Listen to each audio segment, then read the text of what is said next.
कहानी समाप्त हो चुकी थी, लेकिन अर्जुन और राधा की नई यात्रा अब शुरू होने वाली थी। विवेक के जेल जाने के बाद भी उनके सामने कई नई चुनौतियां थीं।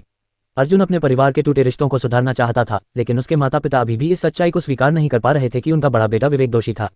अर्जुन ने एक दिन अपनी माँ से कहा, माँ, मैं जानता हूँ कि यह सब आपके लिए आसान नहीं है, लेकिन सच्चाई यही थी।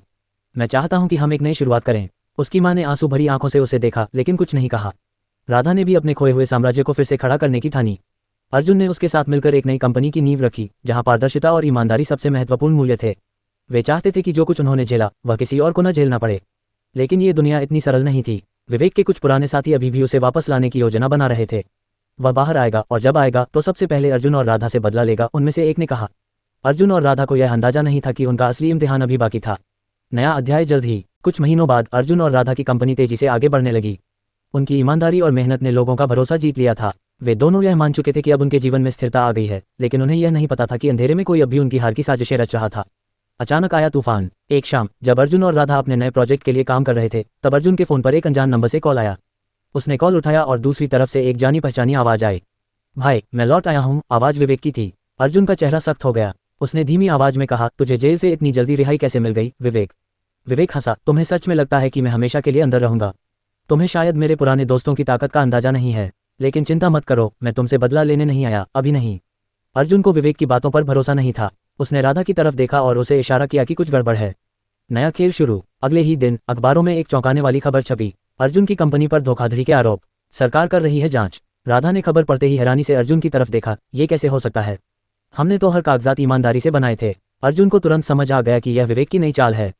उसने अपने पुराने राजनीतिक संपर्कों और व्यापार जगत के दोस्तों को खरीद लिया था और अब अर्जुन और राधा की छवि को खराब करने में जुट गया था। राधा ने गुस्से से कहा, अब ये सिर्फ बिजनेस की लड़ाई नहीं रही अर्जुन, अब ये हमारी इज्जत और मेहनत की लड़ाई है। अर्जुन ने अपनी मुट्ठियां भींच लीं। अगर विवेक ने जंग छेड़ी है तो इस बार हम उसे पूरी तरह से खत्म कर देंगे। लेकिन इस बार खेल और भी खतरनाक था। विवेक के पास ताकत और पैसा था और वह किसी भी हद तक जाने को तैयार था। क्या अर्जुन और राधा इस नई साजिश को नाकाम कर पाएंगे? क्या विवेक एक बार फिर जीत जाएगा या इस बार उसकी हार तय है? कहानी जारी रहेगी। अर्जुन और राधा ने तुरंत अपनी टीम को इकट्ठा किया और इस झूठे मामले की तह तक जाने का फैसला किया। वे जानते थे कि विवेक ने एक बार फिर चाल चली है, लेकिन इस बार वे किसी भी तरह की गलती नहीं करना चाहते थे। राधा ने गहरी सांस लेते हुए कहा, हमारे पास ज्यादा समय नहीं है। अगर हमने जल्द ही सबूत नहीं जुटाए तो हमारी कंपनी को गंभीर नुकसान हो सकता है। अर्जुन ने सिर हिलाया। हमें यह पता लगाना होगा कि यह झूठी खबर मीडिया तक कैसे पहुंची, इसके पीछे कौन लोग हैं। उन्होंने अपने कुछ भरोसेमंद साथियों को अलग अलग दिशाओं में भेजा ताकि वे इस साजिश का स्रोत पता कर सकें। कुछ ही दिनों बाद उन्हें एक बड़ा सुराग मिला। एक पत्रकार जिसने ये खबर छापी थी चोरी छिपे किसी से मिल रहा था। अर्जुन और राधा ने उसका पीछा किया और देखा कि वह विवेक के पुराने बिजनेस पार्टनर से बात कर रहा था। राधा ने गुस्से से कहा, तो ये सब मीडिया को खरीदने का खेल था, हमें इसे बेनकाब करना होगा। अर्जुन ने पत्रकार से मुलाकात की और उसे सच बताने के लिए मनाने की कोशिश की, लेकिन वह डर गया और बोला, मुझ पर दबाव डाला गया था। अगर मैं पीछे हटता तो मेरी नौकरी खतरे में पड़ जाती। अर्जुन ने उसे भरोसा दिलाया, अगर तुम सच सामने लाओगे तो तुम्हारी सुरक्षा की जिम्मेदारी मेरी होगी। पत्रकार आखिरकार मान गया और उसने एक स्टिंग ऑपरेशन के जरिए यह साबित कर दिया कि विवेक के लोगों ने उसे झूठी खबर छापने के लिए मजबूर किया था। राधा ने तुरंत मीडिया के सामने यह वीडियो पेश किया और पूरी साजिश का पर्दाफाश कर दिया। अगले ही दिन हर न्यूज़ चैनल पर यही खबर थी, अर्जुन और राधा के खिलाफ झूठी साजिश बेनकाब, विवेक के नए षड्यंत्र का खुलासा। इस खुलासे से विवेक की साख पूरी तरह गिर गई, लेकिन अर्जुन जानता था कि यह सिर्फ एक जंग थी, युद्ध अभी बाकी था। अगली सुबह अर्जुन के फोन पर एक संदेश आया, बहुत चालाक बन रहे हो भाई, लेकिन ये तो सिर्फ शुरुआत थी, असली खेल अब शुरू होगा विवेक। राधा ने अर्जुन की आंखों में चिंता देखी और पूछा, क्या हुआ? अर्जुन ने फोन स्क्रीन उसकी ओर बढ़ाते हुए कहा, वह अभी हार मानने वाला नहीं है, हमें और सावधान रहना होगा। क्या विवेक इस बार कुछ और बड़ा प्लान कर रहा था? क्या अर्जुन और राधा इस नए खतरे का सामना कर पाएंगे? कहानी जारी रहेगी। अर्जुन और राधा जानते थे कि विवेक इतनी आसानी से हार मानने वालों में से नहीं है। उनके पास अब ये साबित करने के लिए सबूत थे कि विवेक ने मीडिया को खरीदकर उनके खिलाफ झूठी खबरें फैलाईं, लेकिन ये काफी नहीं था। विवेक को पूरी तरह बेनकाब करने के लिए उन्हें उससे एक कदम आगे सोचना था। उस रात अर्जुन अपने ऑफिस में बैठा सोच रहा था कि अगला कदम क्या होना चाहिए। तभी राधा अंदर आए और बोली, हमें सिर्फ बचाव नहीं करना अर्जुन, हमें हमला भी करना होगा। अर्जुन ने उसकी ओर देखा, क्या तुमने कोई योजना बनाई है? राधा ने एक फाइल उसकी ओर बढ़ाई। ये रही विवेक के पुराने गैरकानूनी सौदों की पूरी लिस्ट। मैंने अपने कुछ भरोसेमंद लोगों से पता लगाया, ये ऐसे सौदे हैं जो उसने सालों पहले किए थे, लेकिन अब भी इनके सबूत मौजूद हैं। अगर हम इसे सही समय पर उजागर करें तो वह खुद अपने जाल में फंस जाएगा। अर्जुन ने फाइल के पन्ने पलटे और मुस्कुराते हुए कहा, इस बार उसे कोई नहीं बचा सकता। अगले कुछ दिनों में अर्जुन और राधा ने रणनीति बनानी शुरू कर दी। उन्होंने उन लोगों से संपर्क किया जो कभी विवेक के हाथों धोखा खा चुके थे। धीरे धीरे उन्हें ऐसे गवाह मिलने लगे जो विवेक के अपराधों की गवाही देने के लिए तैयार थे। लेकिन विवेक भी शांत नहीं बैठा था। उसने एक बार फिर अर्जुन पर वार करने की कोशिश की। इस बार उसने अर्जुन की कंपनी के कुछ बड़े निवेशकों को धमकाया कि वे अपना पैसा वापस ले लें, वरना उन्हें नुकसान उठाना पड़ेगा। एक सुबह अर्जुन को अपने सबसे बड़े निवेशक से फोन आया। हमें माफ करना अर्जुन, हम अब और जोखिम नहीं उठा सकते, हमें अपना पैसा वापस लेना होगा। ये सुनते ही अर्जुन को गहरा झटका लगा। उन्होंने जितनी मेहनत से कंपनी को आगे बढ़ाया था वह अब खतरे में थी। राधा को जब ये पता चला तो उसने अर्जुन से कहा, हमारे पास ज़्यादा समय नहीं है, हमें अब वह आखिरी चाल चलनी होगी जो विवेक की साजिशों का अंत कर सके। अर्जुन ने गहरी सांस ली और कहा, तो चलो खेल खत्म करते हैं। उस शाम उन्होंने एक प्रेस कॉन्फ्रेंस बुलाई। इसमें उन्होंने विवेक के सारे गुनाहों का पर्दाफाश करने की तैयारी कर ली थी। जैसे ही पत्रकारों ने सवाल पूछने शुरू किए, अर्जुन ने सबके सामने वह सारे दस्तावेज रख दिए जो विवेक के काले कारनामों को साबित कर सकते थे। राधा ने पत्रकारों से कहा, आज हम सबूतों के साथ साबित कर देंगे कि किस तरह विवेक ने हमें फंसाने की कोशिश की, लेकिन अब उसकी असलियत सबके सामने आएगी। विवेक को जब ये पता चला तो उसने तुरंत अर्जुन को फोन किया। तुमने मुझसे लड़ने की बहुत बड़ी गलती कर दी अर्जुन। अर्जुन ने ठंडे स्वर में जवाब दिया, गलती तो तुमने की थी विवेक, और अब तुम्हें इसकी सजा मिलेगी। अगले दिन पुलिस ने विवेक को गिरफ्तार कर लिया। उसके खिलाफ कई ठोस सबूत मिल चुके थे और अब उसके बचने का कोई रास्ता नहीं था। राधा ने अर्जुन की तरफ देखा और मुस्कुराते हुए कहा, आखिरकार ये लड़ाई खत्म हुई। अर्जुन ने सिर हिलाया, हाँ, लेकिन ये सिर्फ एक अंत नहीं बल्कि एक नई शुरुआत है। अब अर्जुन और राधा बिना किसी डर के अपने भविष्य की ओर बढ़ सकते थे। उन्होंने न केवल अपनी सच्चाई साबित की बल्कि यह भी दिखा दिया कि ईमानदारी की जीत हमेशा होती है। अर्जुन और राधा को लगा था कि अब उनकी जिंदगी में शांति आ गई है, लेकिन किस्मत को कुछ और ही मंजूर था। विवेक की साजिशें खत्म नहीं हुई थीं और इस बार उसने अर्जुन और राधा के रिश्ते को तोड़ने का फैसला किया। एक दिन जब राधा अपने ऑफिस में बैठी थी तब अर्जुन को एक पार्टी में जाने का निमंत्रण मिला। ये पार्टी एक बड़े बिजनेस टाइकून के घर थी और अर्जुन वहां जाने के लिए तैयार हो गया, लेकिन उसे नहीं पता था कि यह शाम उसकी जिंदगी हमेशा के लिए बदलने वाली थी। पार्टी में उसकी मुलाकात हुई माया से, एक खूबसूरत, तेज तर्रार और आकर्षक महिला जिसने अर्जुन पर पहली नज़र में ही जादू कर दिया। माया ने मुस्कुराते हुए कहा, आपके बारे में बहुत कुछ सुना है अर्जुन, लेकिन मैं जानना चाहती हूँ कि आप असल में कैसे हैं। अर्जुन ने हल्की मुस्कान दी, अगर आप मुझे जानना चाहती हैं तो शायद आपको मेरे काम और मेरे संघर्षों को समझना होगा। माया ने अपनी आंखों में चमक लाते हुए कहा, काम तो जरूर समझूंगी, लेकिन संघर्षों को भूल जाए, जिंदगी को एंजॉय करना भी जरूरी होता है। रात देर तक माया और अर्जुन की बातें चलती रहीं। अर्जुन को एहसास भी नहीं हुआ कि वह कब उसके जाल में फंसता जा रहा था। वह नहीं जानता था कि माया सिर्फ एक आकर्षक महिला नहीं बल्कि विवेक की भेजी हुई एक साजिश थी, एक ऐसी औरत जो राधा और अर्जुन के रिश्ते को खत्म करने के लिए आई थी। अगले कुछ हफ्तों में माया और अर्जुन की मुलाकातें बढ़ने लगीं। वह उसे अपने बिजनेस आइडियाज़ में शामिल करने लगी और धीरे धीरे अर्जुन उसके करीब जाने लगा। राधा को भी यह बदलाव महसूस होने लगा। एक दिन जब राधा ने अर्जुन के फ़ोन में माया के मैसेज देखे तो उसका दिल टूट गया। उसने अर्जुन से सीधे पूछा, क्या ये वही अर्जुन है जिस पर मैंने हमेशा भरोसा किया था? अर्जुन ने झिझकते हुए कहा, राधा, तुम गलत समझ रही हो, माया और मैं सिर्फ दोस्त हैं। लेकिन राधा की आंखों में आंसू थे। उसे पता था कि अर्जुन बदल रहा है और उसके रिश्ते पर अब एक नया संकट आ गया था। क्या अर्जुन माया के जाल में पूरी तरह फंस जाएगा? क्या राधा अपने रिश्ते को बचा पाएगी, या फिर विवेक की यह चाल सफल हो जाएगी और अर्जुन का प्यार हमेशा के लिए बर्बाद हो जाएगा? कहानी जारी रहेगी। राधा का दिल तेजी से धड़क रहा था। उसे विश्वास नहीं हो रहा था कि अर्जुन, जिसने उसके लिए हर मुश्किल का सामना किया था, अब माया के प्रभाव में आ रहा था। राधा ने ठान लिया कि वह सच का पता लगाएगी। उसने माया के बारे में जानकारी जुटाने की कोशिश की और जल्द ही उसे एक बड़ा सच पता चला। माया सिर्फ एक बिजनेसवुमन नहीं थी बल्कि विवेक की खास साथी थी। राधा ने अर्जुन से दोबारा बात करने की कोशिश की, लेकिन अर्जुन हर बार बहाने बनाकर टाल जाता। अब अर्जुन का ज्यादा समय माया के साथ बीतने लगा था। माया हर मौके पर राधा को नीचा दिखाने की कोशिश करती और अर्जुन उसकी बातों में आता जा रहा था। एक रात राधा ने अर्जुन से सीधे सवाल किया, क्या अब तुम्हें मुझसे प्यार नहीं रहा? अर्जुन ने गहरी सांस लेते हुए कहा, राधा, मैं बहुत उलझा हुआ हूँ। माया मुझे समझती है, मेरे बिजनेस में मेरी मदद कर रही है। मैं चाहता हूँ कि तुम भी इस बदलाव को समझो। राधा के लिए ये शब्द किसी तलवार की धार से कम नहीं थे। वह समझ गई कि माया ने अर्जुन को पूरी तरह से अपने वश में कर लिया है। राधा ने तय किया कि अब वह चुप नहीं बैठेगी। उसने विवेक और माया की बातचीत की रिकॉर्डिंग ढूंढने का फैसला किया। उसने अपने पुराने संपर्कों की मदद ली और जल्द ही उसे एक वीडियो मिला जिसमें माया और विवेक मिलकर अर्जुन को फंसाने की साजिश रच रहे थे। वीडियो में माया हंसते हुए कह रही थी, बस कुछ ही दिनों में अर्जुन पूरी तरह हमारे काबू में होगा, फिर हम उसके बिजनेस और उसकी जिंदगी दोनों को बर्बाद कर देंगे। राधा ने बिना देर किए अर्जुन को यह वीडियो दिखाया। अर्जुन की आंखों में एक पल के लिए अविश्वास दिखा, लेकिन जैसे जैसे उसने पूरी रिकॉर्डिंग सुनी उसका चेहरा सख्त होता गया। अर्जुन ने गुस्से में फोन उठाया और माया को बुलाया। जब माया आई तो उसने कहा, मैं तुम्हें अपने दोस्त की तरह देखता था, लेकिन तुमने मेरी जिंदगी को बर्बाद करने की कोशिश की। माया ने अपनी गलती छिपाने की कोशिश की, लेकिन अब अर्जुन को सच्चाई पता चल चुकी थी। उसने बिना कोई और बहस किए माया को अपने जीवन से बाहर निकाल दिया। राधा ने राहत की सांस ली, लेकिन वह जानती थी कि यह सिर्फ एक जंग थी, असली दुश्मन अब भी जेल में बैठा हुआ था।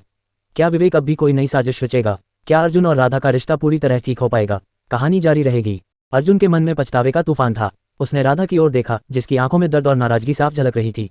राधा, मैं नहीं जानता था कि माया मेरे साथ खेल खेल रही थी। मुझे माफ कर दो, अर्जुन ने धीमी आवाज में कहा। राधा ने एक गहरी सांस ली। माफ करना इतना आसान नहीं होता अर्जुन। विश्वास टूट जाए तो उसे जोड़ना आसान नहीं होता, उसने ठंडी आवाज में जवाब दिया।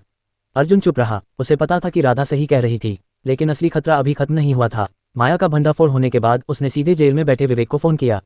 प्लान फेल हो गया विवेक, अर्जुन ने सच जान लिया, माया ने घबराई हुई आवाज में कहा। विवेक ने गहरी सांस लेते हुए कहा, तो अब आखिरी चाल चलनी होगी।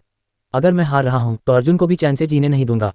अगली सुबह अर्जुन और राधा अपने ऑफिस पहुंचे तो वहां अफरा तफरी मची हुई थी। उनके ऑफिस में इनकम टैक्स और पुलिस की टीम मौजूद थी। हमें खबर मिली है कि आपकी कंपनी में बड़े पैमाने पर हेरफेर किया गया है, एक अधिकारी ने कहा। अर्जुन को समझते देर नहीं लगी कि यह सब विवेक का नया खेल था। राधा ने गुस्से से कहा, हमने कुछ गलत नहीं किया, आप हमारे सभी दस्तावेज देख सकते हैं। लेकिन अधिकारी ने कागजात दिखाते हुए कहा, यहाँ इन सबूतों में कुछ और ही कहा गया है। अर्जुन ने कागजात देखे और चौंक गया। ये सारे फर्जी दस्तावेज थे जो ये साबित कर रहे थे कि उसकी कंपनी ने अवैध लेन देन किए हैं। अब अर्जुन और राधा पर कानूनी संकट मंडराने लगा था। क्या वे इस नए झूठे आरोप से बच पाएंगे? क्या विवेक इस बार अपनी चाल में सफल हो जाएगा, या अर्जुन और राधा मिलकर इस साजिश को भी बेनकाब कर देंगे? कहानी जारी रहेगी। इसमें अफरा तफरी का माहौल था। अर्जुन और राधा के खिलाफ सबूतों के नाम पर जो दस्तावेज पुलिस ने दिखाए वे पूरी तरह से नकली थे। लेकिन सवाल ये था कि इन्हें साबित कैसे किया जाए। राधा ने ठंडे दिमाग से सोचना शुरू किया। उसने अर्जुन के कान में धीरे से कहा, हमें घबराने की जरूरत नहीं है। ये सारे दस्तावेज फर्जी हैं और हमें इसका सबूत ढूंढना होगा। अर्जुन ने अधिकारियों से कहा, हमें थोड़ा वक्त दीजिए, हम इस गलतफहमी को दूर कर सकते हैं। लेकिन पुलिस इंस्पेक्टर ने सख्त लहजे में कहा, आपको अदालत में अपनी सफाई देनी होगी। हमें आपके खिलाफ वारंट मिल चुका है। इतना सुनते ही ऑफिस में सन्नाटा छा गया। अर्जुन को गिरफ्तार कर लिया गया और यह खबर आग की तरह फैल गई। राधा टूट चुकी थी, लेकिन वह जानती थी कि यह समय रोने का नहीं बल्कि लड़ने का था। उसने अपने सबसे भरोसेमंद वकील आदित्य मेहरा को फोन किया। हमें कुछ करना होगा आदित्य, अर्जुन निर्दोष है। राधा की आवाज में घबराहट थी। आदित्य ने शांत आवाज में कहा, हमें पहले ये पता लगाना होगा कि ये झूठे दस्तावेज किसने तैयार किए। अगर हम असली फाइल्स ढूंढ लें तो अर्जुन को जल्द ही रिहा करवाया जा सकता है। राधा ने तुरंत ऑफिस के आईटी हेड से संपर्क किया और पुराने रिकॉर्ड खंगालने को कहा। कुछ ही घंटों में उन्हें एक सुराग मिला। किसी ने ऑफिस के सर्वर में घुसपैठ करके डेटा में हेरफेर किया था। लेकिन असली झटका तब लगा जब उन्हें यह पता चला कि यह काम माया ने किया था। राधा का खून खौल उठा। तो माया अब भी हमारे खिलाफ साजिश कर रही है। राधा ने आदित्य से कहा, हमें इस सबूत के साथ कोर्ट में जाना होगा। अगले दिन कोर्ट में सुनवाई शुरू हुई। सरकारी वकील ने आरोप लगाया कि अर्जुन ने कंपनी के पैसों का गलत इस्तेमाल किया है। लेकिन तभी आदित्य खड़ा हुआ और कहा, माय लॉर्ड, हमारे पास ठोस सबूत हैं कि ये दस्तावेज फर्जी हैं। हमारे पास सबक की रिपोर्ट है जिससे साबित होता है कि किसी ने जानबूझकर डेटा में हेरफेर किया है। कोर्ट ने सबूतों को देखा और फैसला अर्जुन के पक्ष में सुनाया। अर्जुन को रिहा कर दिया गया। कोर्ट से बाहर निकलते ही अर्जुन ने राधा को गले लगा लिया। अगर तुम नहीं होती तो मैं इस साजिश में फंस जाता। राधा ने हल्की मुस्कान के साथ कहा, अब हमें आखिरी बार करना होगा। विवेक और माया को हमेशा के लिए खत्म करना होगा। लेकिन तभी अर्जुन के फोन पर एक अनजान नंबर से कॉल आया। बधाई हो अर्जुन, तुमने इस बार भी खुद को बचा लिया। लेकिन अगली चाल मेरी होगी और इस बार तुम्हारा सबसे कीमती रिश्ता दांव पर लगेगा। तैयार रहो। यह विवेक की आवाज थी। अर्जुन और राधा ने एक दूसरे की ओर देखा। अब ये सिर्फ एक साजिश की लड़ाई नहीं थी, यह अस्तित्व की जंग बन चुकी थी। क्या विवेक इस बार अर्जुन और राधा के रिश्ते को तोड़ पाएगा? क्या माया फिर से कोई नई चाल चलेगी, या अर्जुन और राधा इस लड़ाई को हमेशा के लिए खत्म कर देंगे? कहानी जारी रहेगी। की धमकी ने अर्जुन और राधा को बेचैन कर दिया था। वे जानते थे कि विवेक का अगला वार बहुत खतरनाक होगा, लेकिन यह नहीं समझ पा रहे थे कि इस बार उसका निशाना क्या होगा। अर्जुन ने तुरंत अपने सबसे भरोसेमंद आदमी करण को बुलाया। हमें विवेक की हर हरकत पर नजर रखनी होगी। वह जेल में बैठकर भी हमें नुकसान पहुंचाने की कोशिश कर रहा है, अर्जुन ने सख्त लहजे में कहा। करण ने सिर हिलाया। हम उसकी कॉल्स और मुलाकातों पर ध्यान देंगे। अगर वह कुछ बड़ा प्लान कर रहा है तो हमें जल्द ही पता चल जाएगा। लेकिन अगले ही दिन एक ऐसा हादसा हुआ जिसने अर्जुन और राधा की दुनिया हिला दी। सुबह के अखबार में एक चौंकाने वाली खबर थी। राधा का अतीत सामने आया। उसकी शादी पहले से ही हो चुकी थी। राधा ने अखबार के पहले पन्ने पर अपनी तस्वीर देखी और उसकी आंखें हैरान रह गईं। खबर में दावा किया गया था कि राधा की शादी कई साल पहले किसी और से हो चुकी थी और उसने अर्जुन से यह बात छिपाई थी। अर्जुन ने तुरंत अखबार को उठाया और गुस्से से कहा, यह सब बकवास है। ये खबर झूठी है। राधा के चेहरे पर चिंता के भाव थे। लेकिन लोग इस पर विश्वास कर लेंगे अर्जुन। विवेक ने ये चाल इसलिए चली है ताकि हमारे रिश्ते में दरार डाल सके। अर्जुन ने गहरी सांस लेते हुए कहा, हम इस झूठ को ज्यादा देर तक टिकने नहीं देंगे। हमें सच सामने लाना होगा। राधा और अर्जुन ने तुरंत इस खबर की सच्चाई पता लगाने के लिए एक निजी जासूस रवि वर्मा को हायर किया। कुछ ही घंटों में रवि को सबूत मिल गए। ये खबर पूरी तरह से फर्जी थी और इसे फैलाने के पीछे माया का हाथ था। राधा का खून खौल उठा। इस बार माया को सबक सिखाना होगा। अर्जुन ने फैसला किया कि वे अब सीधे हमला करेंगे। उन्होंने एक प्रेस कॉन्फ्रेंस बुलाई और सबके सामने सबूत रखे कि यह खबर पूरी तरह से झूठी थी। ये सिर्फ एक साजिश थी जो मेरे परिवार और मेरे रिश्ते को बर्बाद करने के लिए रची गई। लेकिन सच को झूठ से दबाया नहीं जा सकता। अर्जुन ने मीडिया के सामने घोषणा की। माया और विवेक की इस साजिश का पर्दाफाश होते ही माया अचानक गायब हो गई। लेकिन अर्जुन और राधा जानते थे कि यह खेल अभी खत्म नहीं हुआ था।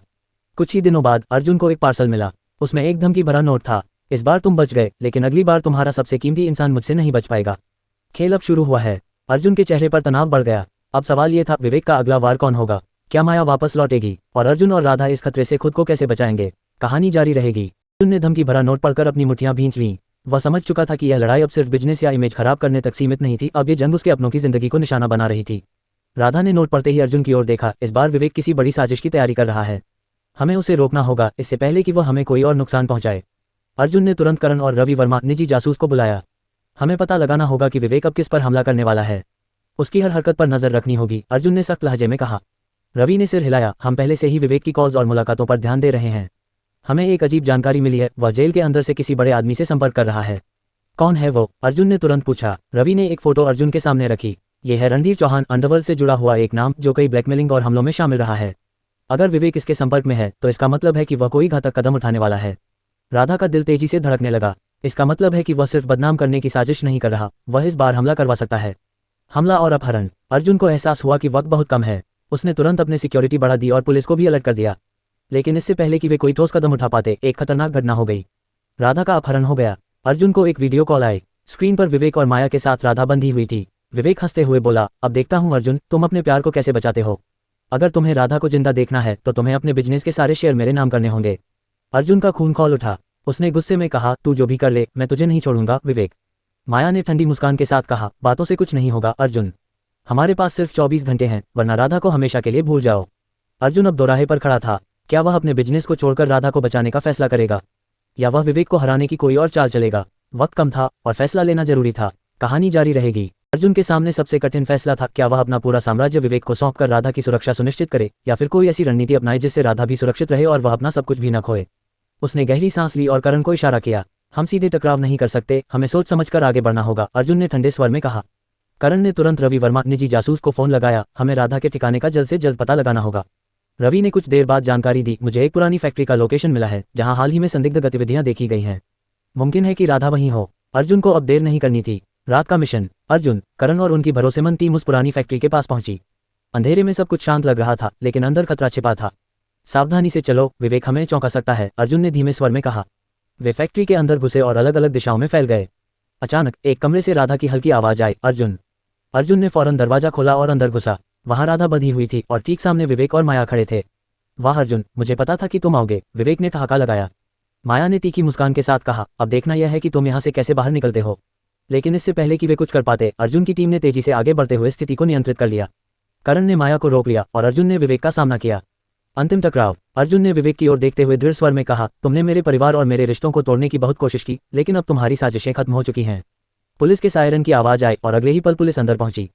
विवेक और माया, कानून के खिलाफ षड्यंत्र रचने के आरोप में आप गिरफ्तार किए जाते हैं, इंस्पेक्टर ने सख्त आवाज में कहा। विवेक कुछ कहने की कोशिश कर रहा था, लेकिन अब बहुत देर हो चुकी थी। माया ने हार मान ली और सिर झुका लिया। राधा ने अर्जुन की तरफ देखा, उसकी आंखों में राहत के आंसू थे। अर्जुन ने उसे सहारा दिया और धीरे से कहा, अब सब ठीक हो जाएगा।